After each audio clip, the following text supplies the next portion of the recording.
ध्यान रखना श्रोता बंधो, श्री सूत जी महाराज समझाते हैं सोन का दृश्यो। कल गुरुजी ने बताया था कि ये श्रीमद् भागवत कथा जो है 3 बार हुई महाराज, 3 बार, और तीनों ही बार इस कलयुग में हुई। और याद रखना महाराज, जो भगवान की 9 प्रकार की तो भक्ति बताई है, उनमें पहले प्रकार की भक्ति कौन सी बताई गई है? लिखते हैं गोस्वामी जी किस तरीका से।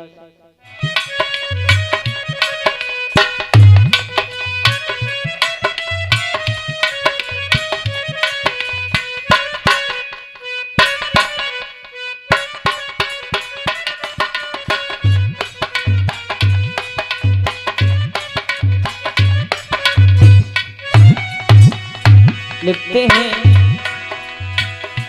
ओ प्रथम भक्ति संतन करी संगा, दूसरी रति मम कथा प्रसंगा।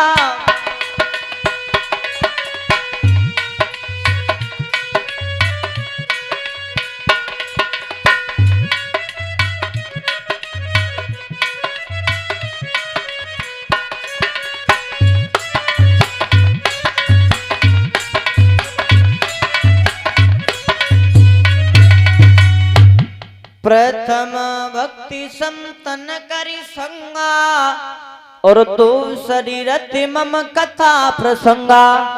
पहले प्रकार की भक्ति बताई है महाराज, हमें संतों के दर्शन हो जाएं, संतों का साथ मिल जाए परीक्षित महाराज, ये तो पहले प्रकार की भक्ति बताई गई है।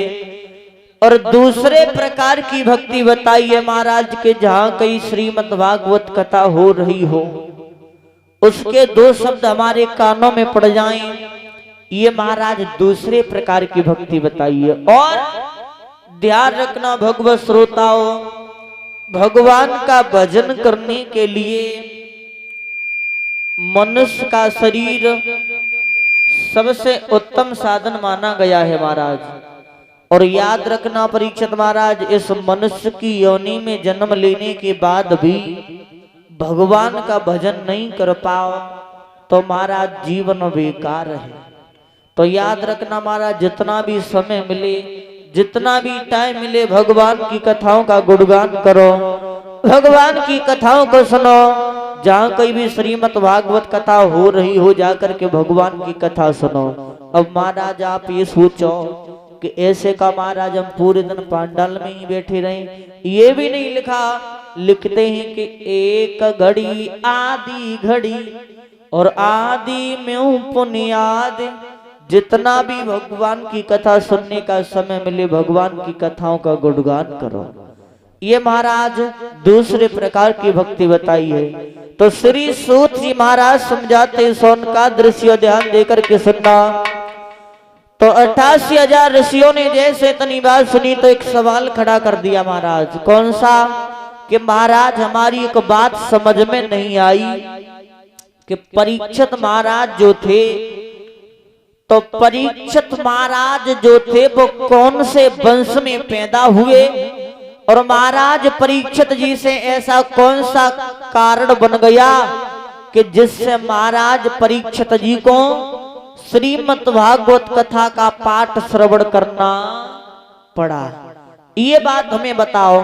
तो श्री सूत जी महाराज समझाते हैं सोन का दृश्य, ध्यान देकर के सुनना। हम तुम्हें बताने के लिए जा रहे हैं कि परीक्षित महाराज जी कौन से वंश में पैदा हुए और ऐसा कारण कौन सा बना कि जिससे महाराज को श्रीमद् भागवत कथा का पाठ श्रवण करना पड़ा। तो आइए देखते हैं उसी तरफ कि हस्तिनापुर में एक राजा निवास किया करते थे महाराज। उनका नाम था महाराज प्रतीप। और महाराज प्रतीप जो थे बड़े ही अच्छे राजा थे भक्तों।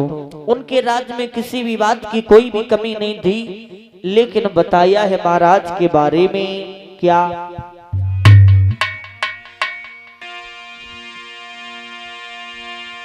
कि प्रतीप नाम के राजा थे, और नहीं घर में कोई संतान भई, और आंगन की छवि अधूरी थी, महारानी घर हैरान भई।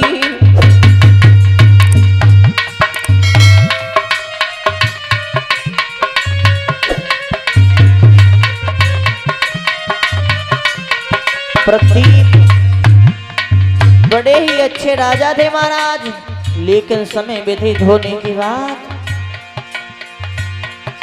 प्रतीप नाम के राजा थे, नहीं घर में कोई संतान भई, आंगन की छवि अधूरी थी, महारानी हैरान भई।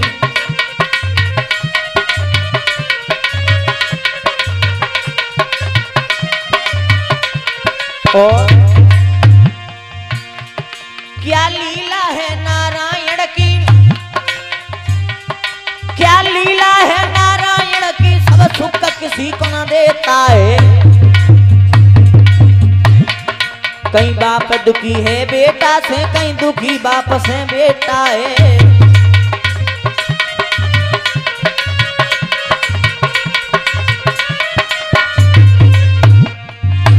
याद रखना महाराज कि प्रतीप महाराज जो थे बड़े ही अच्छे राजा थे, लेकिन समय व्यतीत होने के बाद महाराज हुआ क्या,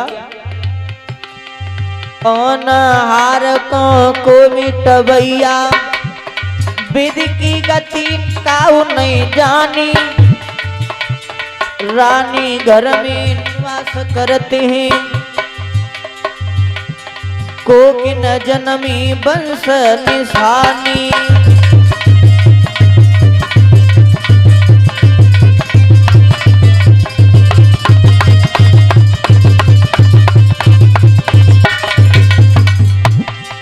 अरे कैसी करी कहाँ अब जाई,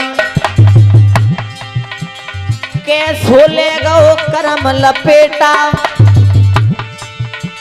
धीरे धीरे समय भयो है, कोकी जनों नहीं बेटी बेटा।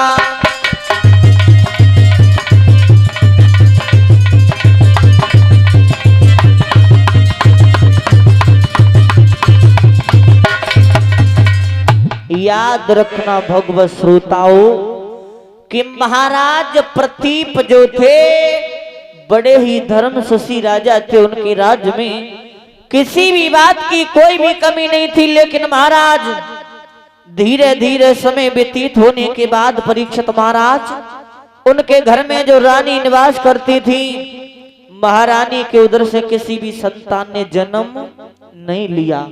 और याद रखना भगवत श्रोताओं, जब घर में कोई संतान पैदा नहीं हुए तो माता पिता एक संतान की खातिर न जाने क्या से क्या कर जाते हैं। और याद रखना भक्तों, यहाँ तक है कि माता पिता एक संतान की खातिर रो जाते हैं, और संतान पैदा हो जाए और आगे चल के महाराज फिर वह संतान के कर्मों से अगर माता पिता को रोना पड़े तो ऐसी संतान को महाराज 7 जन्म नरक भोगने को मिलता है। और इस दुनिया में भगवान ने सर्व सुख किसी को नहीं दिया, क्योंकि कोई इंसान किसी बात से दुखी है तो कोई इंसान किसी बात के लिए दुखी है, कोई सम्मान से दुखी है, कोई सम्मान के लिए दुखी है, और कोई संतान के लिए दुखी है तो कोई संतान से दुखी है। इस दुनिया में भगवान ने सर्व सुख महाराज किसी को नहीं दिया। इधर महाराज प्रतीप के घर में जब कोई संतान महाराज पैदा नहीं हुई तो याद रखना भगवत श्रोताओं, महाराज बड़े दुखी होकर के अपने जीवन को व्यतीत करने लगी अब तो। और एक दिन का समय था, महाराज अपने महलों में लौट करके आए। रानी ने जवाब दिया, महाराज हमारे घर में कोई संतान पैदा नहीं हुई, अब तो हम मर जाएं, ये सबसे बढ़िया है।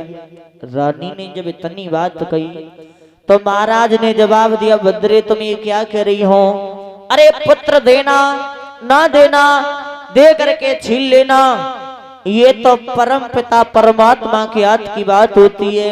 इसमें रानी ना तो तुम्हारा कोई दोष है ना हमारा कोई दोष है, इतनी बात कहने के बाद महाराज घोड़ा पे सवार हुए और घोड़ा पे सवार होने के बाद महाराज जंगल की ओर चल दिए। भक्तों किस तरीका से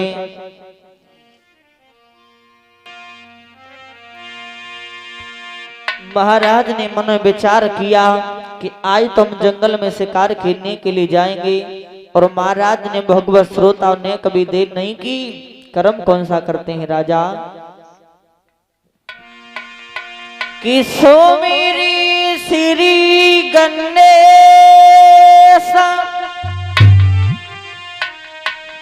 शारदा से समय समनायो और सुमिरन करके माता पिता को तेगा तय उठायो।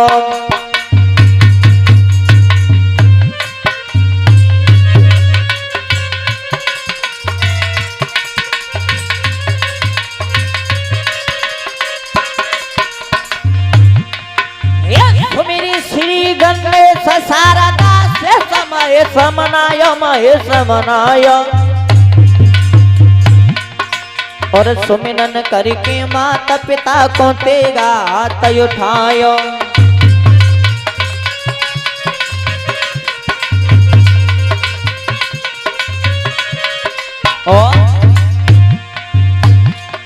अरे कुरबंसी है लाल बड़ो तत्काल यंगारी आयो। अरे कुरबंसी है लाल बड़ो तत्काल यंगारी आयो यंगारी आयो। आए विकटवनी में तब राजा घुस आयो। अरे विकटवनी में तब राजा घुस आयो।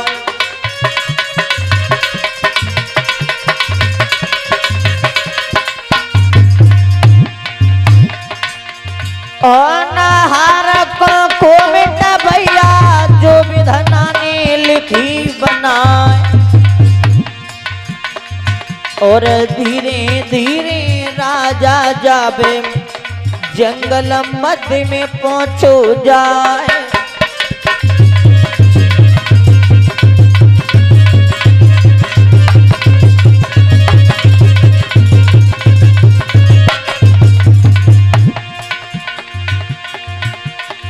हे घोड़ा दी अरे घोड़ा दौड़े तब राजा को मर दो ध्यान बिसरी नहीं जाए।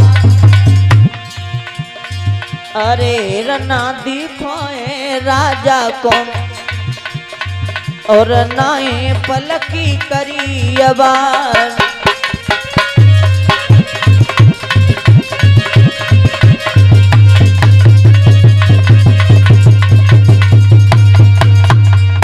याद रखना भगवत श्रोताओं महाराज प्रतीप जैसे ही घोड़ा पे सवार होने के बाद में जंगल की ओर जब चले तो महाराज ने देखा कि जंगल में दिखाई क्या दिया कि एक हिरन दिखाई दिया।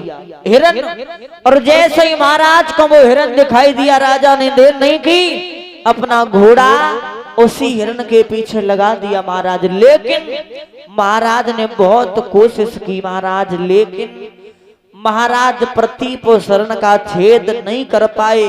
और जैसा ही महाराज छेद जब नहीं कर पाए तो आज महाराज लौट के चले हैं। और जैसे ही लौटे तो महाराज प्रतीप आज पहुंचे कहां पर परीक्षित महाराज बताया है गुरुजी ने कि राजा प्रतीप आज पहुंचे कौन सी जगह पर याद रखना। अरे गंगा तट पे भूप गए। अरे गंगा तट पे भूप गए और तब देखिए नजरी पसारी रे।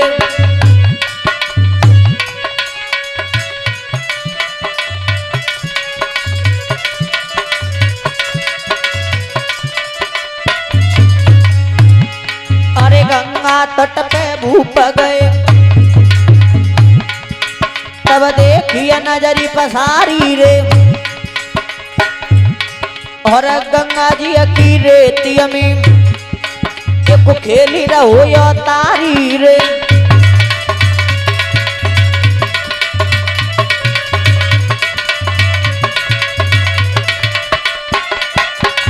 ध्यान रखना भगवत श्रोताओ, महाराज कहाँ पहुंचे हैं कि गंगा जी के किनारे पे।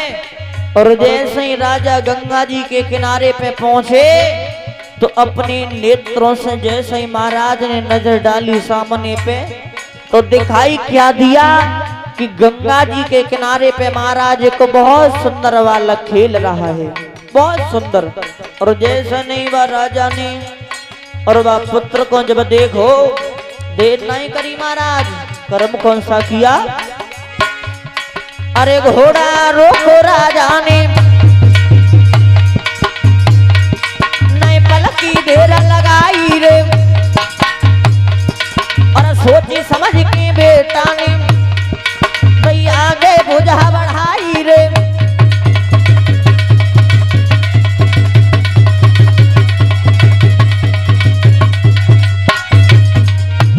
अरे सोची समझ के राजा ने दैया आगे बुझा बढ़ाई रे। और धूल झाड़ के निज करते झट बेटा लो थोई उठाई रे।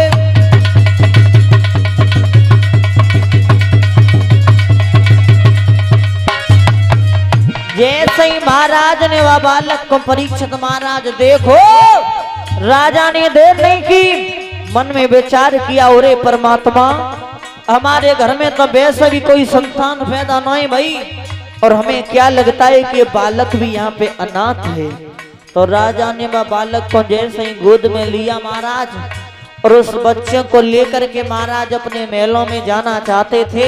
उसी समय हुआ क्या, अरे होनहार को बेटे, अरे होनहार को बेटे आवाज धार से आई रे। और ले मत जाइयो बेटा को, अरे ले मत जाइयो बेटा को, सोई भूख गए दुखियाई रे।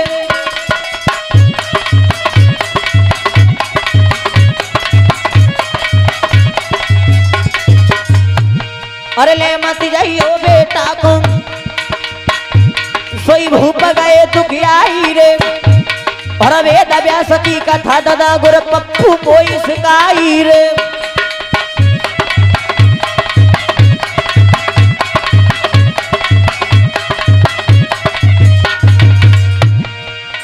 अरे नाए पलक की देर लगाई और तब राजा ने गिरा सुनाई।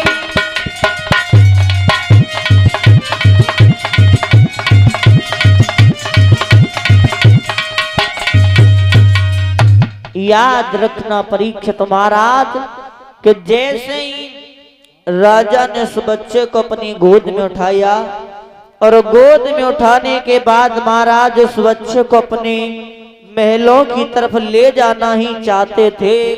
उसी समय गंगा जी की धार से आवाज आई, राजन ठहर जाइए, अरे आप इस बच्चे को लेकर के जा रहे हो, इसे मत ले जाओ, मत ले जाओ महाराज, क्योंकि ये बालक कोई गैर नहीं। अरे जिसे आप अनाथ समझ रहे हैं वो अनाथ नहीं है, मेरे पति हैं, पति। गंगा जी की आवाज जैसे ही महाराज के सामने पे आई, महाराज ने चारों तरफ नजर डाली और नजर खोल के महाराज ने देखा कोई दिखाई नहीं दिया। महाराज कहने लगे आखिरी आवाज आई तो आई कहां से, हमें यहाँ पे कोई दिखाई तो दे नहीं रहा है। उसी समय महाराज ने जवाब दिया कि अगर ये बालक तुम्हारा पति है तो तुम हमारे सामने पे आओ। तो याद रखना भगवत श्रोताओ, इतनी बात राजा ने जैसे ही कही, उसी समय आकर के गंगा जी वहां पे खड़ी हो गई। जवाब दिया, राजन मैं गंगा हूँ और ये मेरे पति हैं, कोई गैर नहीं है। महाराज ने जब इतनी बात सुनी जवाब दिया, गंगा जी अरे मेरी ये बात समझ में नहीं आई, क्यों? क्योंकि ये इतना छोटा सा बालक तुम्हारा पति कैसे हो सकता है, ये बात हमारी समझ में नहीं आई। तो गंगा जी ने जवाब दिया, राजन ध्यान देकर के सुनना, हम तुम्हें बता रही कि बालक हमारा पति कैसे है। तो गंगा जी समझाई कि बोली, राजन अरे एक दिन का समय था कि ब्रह्मलोक में ब्रह्मा जी की सभा लगी हुई थी, लेकिन हुआ क्या,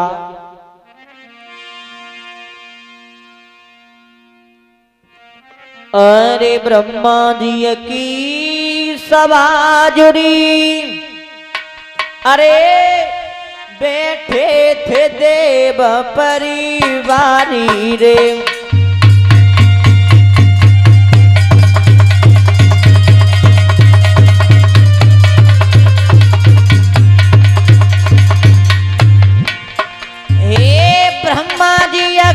सभा जुरी पे थे देव परिवारी रे,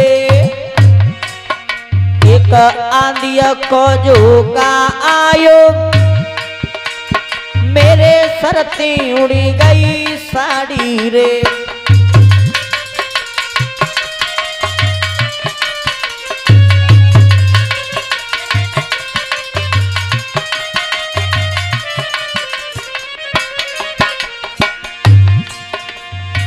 जवाब दिया महाराज, ध्यान देकर के सुनना कि जो भी जितने भी देवता थे सब ऊंचे ऊंचे आसनों पर बैठे थे, मैं भी अपने पिता ब्रह्मा जी के बराबर में बैठी थी महाराज, और मेरे सामने महाराज महाविष्णु जो थे वो बैठे थे, लेकिन हुआ क्या, ए आदिया का झोंका आयो, मेरे सरती उड़ी गई साड़ी रे, और महाविष्णु राजा देख ही रहे, तब मुंह पे नजरी पर सारी रे,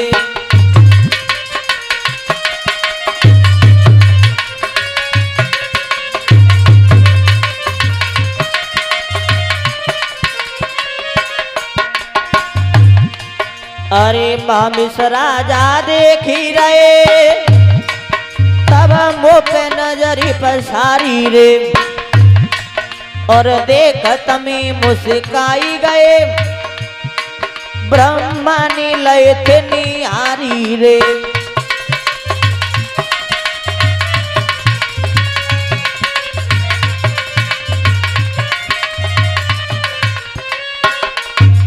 जवाब दिया महाराज, जिस समय आंधी का झोंका जब आया तो महाराज आंधी के झोंका से हमारे शरीर से साड़ी हट गई, और जैसे ही शरीर से साड़ी हटी तो महाराज हमारे सामने पर राजा महाविष्णु जो बैठे थे, उन्होंने हमारी तरफ देखा, हमने उनकी तरफ देखा, तो महाराज महाविष्णु हमारी ओर देख करके महाराज हंसने लगे, और जैसे ही महाराज महाविष्णु हंसे उन्हें ब्रह्मा जी ने निहार लिया, और जैसे ही ब्रह्मा जी ने निहारा तो ब्रह्मा जी ने क्रोध में आकर के जवाब दिया, राजन, अरे जो काम मृत्यु लोक में होते उन्हें आप देवलोक में कर रहे हैं, तो ध्यान दे करके सुनना।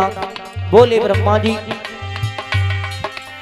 अनार को मिटवैया और ना ये पलकी देर लगाई, और महाविष्णु राजा देखी नए अपने मुख से गिरा सुनाई,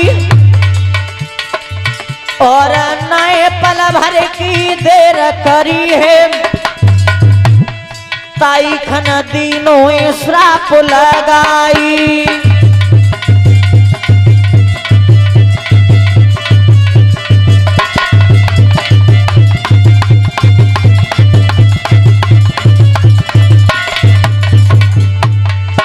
अरे होनहार को मिटवैया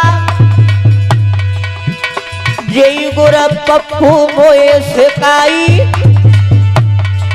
अरे जाखन शब्द सुने ब्रह्मा के महाविष्णु मन में गए दुखियाई।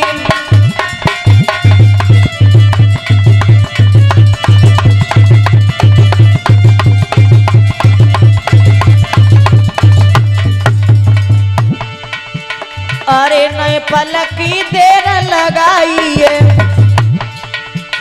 और नई पलकी देर लगाई है, ब्रह्मा से गिरा सुनाई है।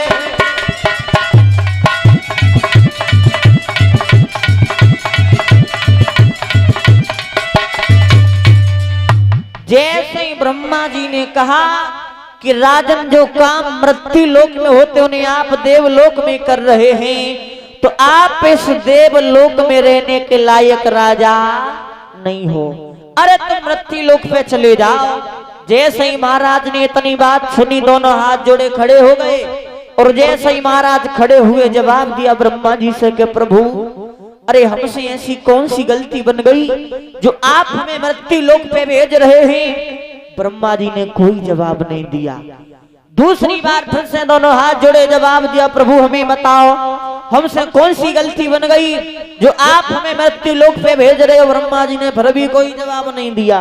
और जैसे ही महाराज तीसरी बार पूछी, ब्रह्मा जी ने क्रोध में आकर के कह दिया, राजन सुनो, अरे तुम बार बार सियार की भांति भौंक रहे हो, तो हम तुम्हें श्राप दे रहे हैं कि राजन तुम सियार हो जाओ। और ब्रह्मा जी का जैसे ही श्राप लगा, महाराज महाबेश भक्त सियार बन गए। और जैसे ही सियार बने, अब तो मृत्यु लोक पे अपने समय को व्यतीत करने लगे राजा। धीरे धीरे समय व्यतीत होता जा रहा है और ब्रह्मा जी के श्राप से महाराज महाबेश सियार बन करके अपने समय को बिताने लगे। और एक दिन महाराज गंगा जी के किनारे पे बैठे मन में सोच रहे हैं, क्या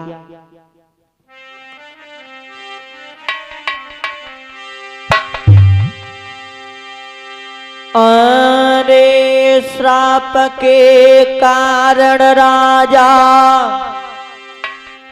मृत्यु लोक आए।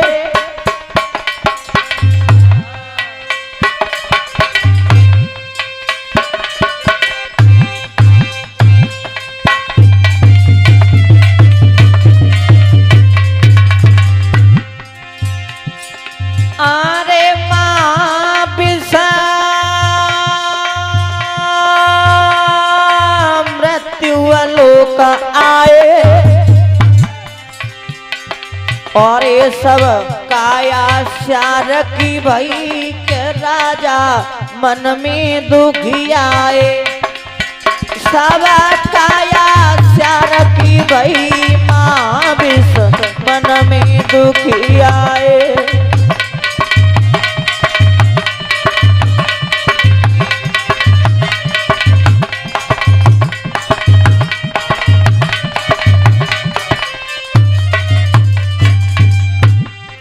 महाराज गंगा जी के किनारे पर बैठे हैं, सोच रहे बारे समय। अरे वो भी एक दिन था कि हम देवलोक में अपने समय को व्यतीत कर रहे थे, लेकिन आज हम सियार बन के मृत्यु लोक पे भटक रहे हैं। और इधर महाराज गंगा जी ने रोजाना देखती थी, मन में विचार करती थी गंगा कि आखिर ये है कौन जो हमारे किनारे पे आते हैं, थोड़ी देर बैठते हैं, चले जाते हैं, ना तो कुछ कहते हैं ना कुछ सुनते हैं, आखिर है कौन। तो गंगा जी ने मन में विचार किया कि आज हम जाकर के पूछेंगे आखिर है कौन। तो गंगा जी जाकर के कहने लगी, राजन क्या बोली। अरे गंगा ने गिराई उचारी है, तुम कौन से ख्वाब में कुए खड़े क्यों पारी हमारी। ए राजा कौन से ख्वाब में कुए खड़े क्यों पारी हमारी।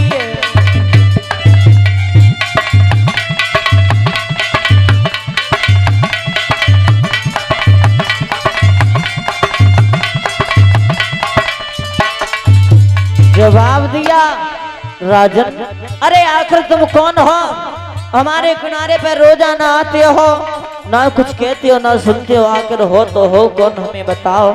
आखिर तुम रोजाना आते उसका क्या कारण है।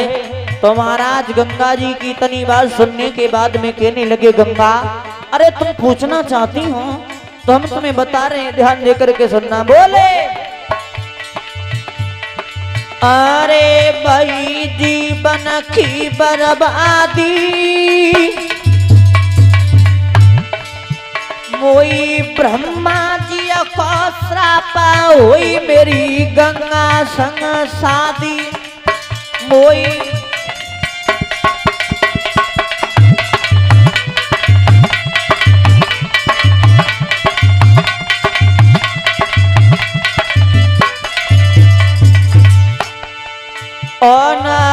तारकों को मिटवैया, नाई पलकी देर लगाई। गंगा जी अब पूछ रही है, तबई श्यार ने गिरा सुनाई।